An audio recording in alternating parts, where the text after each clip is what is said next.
Supreme court के 5 रुकनी bench की जानिब से मिलिट्री कोर्ट्स में सिविलियंस के ट्रायल के फैसले को कलअदम करार देने को पीटीआई और सानिया 9 मई में मुलव्विस मुल्जिमान के लिए ठंडी हवा का झोंका करार दिया जा रहा था। पीटीआई के रहनुमा इसे एक बेहतर मौके के तौर पर देख रहे थे और इसी फैसले के दम पर ही अपने लिए स्पेस पैदा करने की कोशिशों में मसरूफ थे। लेकिन लगता है कि हुकूमत वक्त और रियासत सुप्रीम कोर्ट के इस फैसले से मुतमईन नहीं है और वह सानिया 9 मई में मुलव्विस किसी भी मुल्जिम से रियायत बरतने को तैयार नहीं है। यही वजह है कि निगरां हुकूमत इस फैसले को चैलेंज करने का इरादा बांध चुकी है। इस हफ्ते के आगाज पर पीर को सुप्रीम कोर्ट की जानिब से सुनाए गए फैसले में कहा गया है कि मिलिट्री कोर्ट्स में सिविलियंस का ट्रायल गैर आईनी है और करार दिया कि 9 और 10 मई के वाकयात के हवाले से गिरफ्तार 103 अफराद का ट्रायल उमूमी या खुसूसी कवानीन के तहत कायम करदा फौजदारी अदालतों में किया जाए।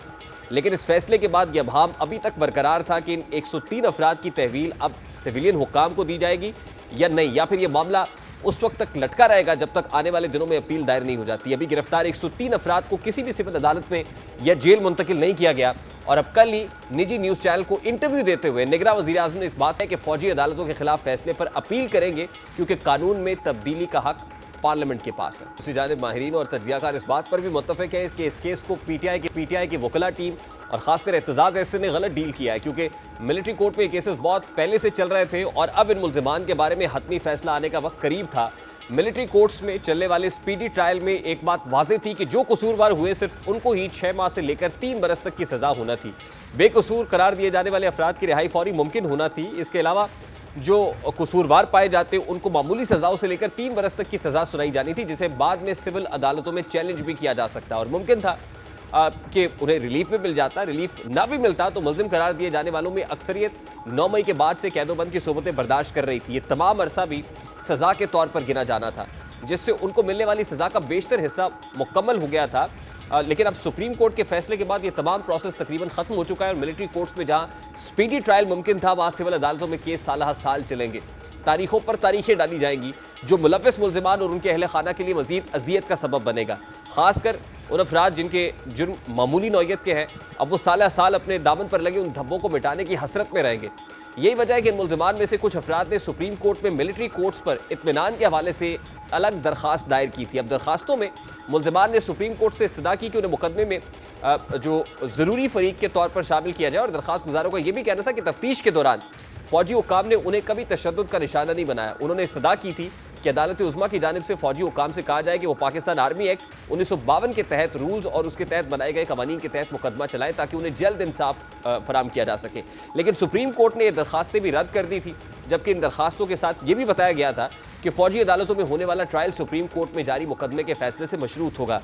फौजी अदालतों में ट्रायल के बाद जो कसूरवार साबित होगा उनको मामूली सजाएं होंगी जबकि 9 और 10 मई के वाकयात में मुलव्विस जो अफराद जुर्म के मुताबिक कैद काट चुके उन्हें रिहा कर दिया जाएगा। फौजी ट्रायल के बाद सजा याफ्ता अफराद कानून के मुताबिक सजाओं के खिलाफ मुतल्लिका फोरम से रुजू कर सकेंगे। ये मालूमात भी हौसला अफजा थी लेकिन इस फैसले के बाद ये सब कुछ तकरीबन खत्म हो चुका है जिसका कम या ज्यादा खमियाजा अल्टीमेटली पीट होगा। दूसरी जानिब सुप्रीम कोर्ट से आज एक और खाम खबर सामने आई है। ऑडियो लीक स्कैंडल्स में जवाबदही के लिए सुप्रीम जुडिशल काउंसिल ने जस्टिस मज़ाहिर नकवी को शो कॉज नोटिस जारी करते हुए 10 नवंबर तक तहरीरी जवाब दाखिल कराने की हिदायत कर दी है। सुप्रीम जुडिशल काउंसिल का इजलास chief justice of Pakistan justice काजी फायजीसा की ज़ेर सदारत मुनक्किद हुआ जो कि 2 घंटे तक जारी रहा। इजलास में justice Sardar Tariq Masood, justice Ijazul Ahsan, chief justice Lahore high court Ameer Bhatti और chief justice Balochistan high court Naeem Afghan ने बतौर मेंबर शिरकत की। ऑडियो लीक स्कैंडल में मुबैना तौर पर मुलव्विस होने पर सुप्रीम कोर्ट के जज जस्टिस मज़ाहिर नकवी के खिलाफ शिकायत का मामला ज़ेर बहस लाया गया और पाकिस्तान बार काउंसिल के ज़राए के मुताबिक सुप्रीम जुडिशल काउंसिल ने सुप्रीम कोर्ट बार, पाकिस्तान बार और दीगर वकला तंजीमों की शिकायत पर जस्टिस मज़ाहिर नकवी से जवाब तलबी के लिए शो कॉज नोटिस जारी कर दिया और उन्हें 10 नवंबर तक तहरीरी तौर पर जवाब दाखिल करने की हिदायत की गई है। ज़राए के मुताबिक सुप्रीम जुडिशल काउंसिल के 3 मेंबरान की अक्सरियत से जस्टिस मज़ाहिर नकवी को शो कॉज नोटिस जारी किया गया है जबकि 2 मेंबरान ने शो कॉज नोटिस जारी करने से इत्तफाक नहीं किया। इस हवाले से ज़राए का कहना है कि अटॉर्नी जनरल काउंसिल के आइंदा इजलास में बतौर प्रोसिक्यूटर पेश होंगे। जस्टिस मज़ाहिर नकवी को काउंसिल की कार्रवाई खुली अदालत में चैलेंज करने का इख्तियार भी हासिल होगा। बतौर जज मुस्ताफ़ी होने पर जस्टिस मज़ाहिर नकवी पेंशन और दीगर बरात के हकदार होंगे। अब यकीनन 10 तारीख तक का वक्त आप जमा कराते हैं और फिर सुप्रीम जुडिशल काउंसिल किस तरह कार्रवाई आगे बढ़ाती है ये देखना होगा। अभी एक ब्रेक लेंगे और ब्रेक के बाद जब वापस आएंगे तो भारतीय बर्बरियत और भारतीय मजालिम का जिक्र करेंगे जो मकबूजा कश्मीर के निहत्ते कश्मीरियों पर जारी है और इसी कॉन्टेक्स्ट में यौम सियाबी मनाया जा रहा है।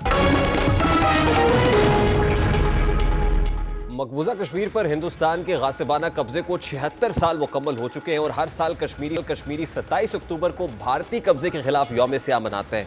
इस बार भी सरहद के दोनों पार समेत दुनिया भर में कश्मीरी और मुसलमान इस गासिबाना कब्जे के खिलाफ यौम सियाह मना रहे हैं। 27 अक्टूबर 1947 को हिंदुस्तानी अफवाज ने बगैर किसी आईनी और अखलाकी जवाज के हिंदुस्तान पर कब्जा किया था। तकसीम हिंद के वक्त कश्मीर की मकामी क़यादत ने पाकिस्तान के साथ इल्हाक का फैसला किया था और महाराजा हरी सिंह ने हिंदुस्तान से इल्हाक के बदले में फौजी मदद मांगी थी। हिंदुस्तान ने गैर कानूनी तौर पर मुस्लिम अक्सरियती कश्मीर में तकरीबन 10 लाख फौजी तैनात कर रखे हैं। मकबूजा कश्मीर की आवाम पिछले 76 साल से जारी जुल्म सितम की इंतहा पर है। 5 अगस्त 2019 को हिंदुस्तान ने मकबूजा कश्मीर की खुसूसी हैसियत भी मनसूख कर दी। हिंदुस्तानी अफवाज अब तक मकबूजा कश्मीर में 2.5 लाख कश्मीरियों को शहीद जबकि 7,000 से जायद मावरा अदालत कत्ल कर चुके हैं। एक्स्ट्रा जुडिशल किलिंग्स हो रही हैं। 1 लाख से जायद बच्चे यतीम जबकि 11,000 से जायद खवातीन ज्यादती का शिकार हुई हैं। मकबूजा कश्मीर में अब तक तकरीबन 16 लाख कश्मीरी गिरफ्तार जबकि 1100 से जायद इमलाक नजर आतिश की जा चुकी है। 2019 से मकबूजा कश्मीर में अब तक इंटरनेट की तवील तरीन बंदिश जारी है। अक़वाम मुत्तहिदा की जानिब से मकबूजा कश्मीर में अब तक 5 करारदादें मंजूर की जा चुकी है मगर एक पर भी अमल दरामद नहीं हो सका। मकबूजा कश्मीर की आवाम पर बेईमाना मजालिम, उस पर बीजेपी मुलव्विस है, इसमें कोई दो राय नहीं है। Human rights watch, Geneva side watch पहले ही दुनिया को मकबूजा कश्मीर में मुसलमानों की नस्ल कुशी की मुहिम से खबरदार कर चुकी है। ये जेनोसाइड है। दुनिया भर के जरीदे और इदारे कश्मीर में जारी हिंदुस्तानी मजालिम को रोज़ाना की बुनियाद पर रिपोर्ट कर रहे हैं, उठा रहे हैं, लेकिन भारत की चमड़ी इतनी मोटी हो चुकी है उसे कोई फतह है। और फिर जो पुलवामा अटैक जैसा एक मामला हुआ था वो किस आड़ में हुआ था, उस पर कुछ ऑडियोज़ भी मंजर आम पर आ गई हैं जो वाजे कर रही हैं कि मोदी की तरफ से पुलवामा अटैक को अपने पॉलिटिकल इंटरेस्ट के लिए इस्तेमाल किया गया था। कश्मीर को एक जेल बना दिया गया है जहाँ पर निहत्ते कश्मीरी हैं, मजालिम ढाए जा रहे हैं। ज़रूरत इस अमर की है कि हक़ खुदरादियत की जंग लड़ते कश्मीरियों के कम से कम इस हक़ को, जो इंसानी हक़ है और उसकी पायमाली की जा रही, कम से कम इसको तस्लीम किया जाए और उनको उनका हक़ खुदरादियत फराहम किया जाए।